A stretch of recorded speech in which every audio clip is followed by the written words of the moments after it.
Hi everybody, I'm Cody Hamill, the Client Care Manager here at Yakta. I'm going to walk you through the steps on how to adjust the park brake linkage. This will serve to ensure your park brake is properly engaged and will hold on a slope.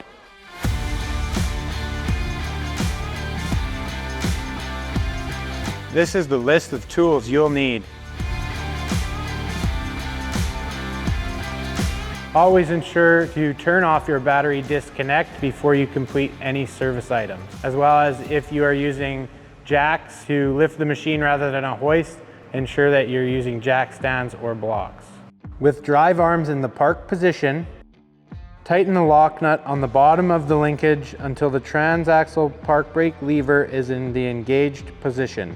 The rubber should be slightly compressed. Correct engagement can be tested by placing the mower on a 15-degree slope and have it hold its position. For more information, visit yakta.com.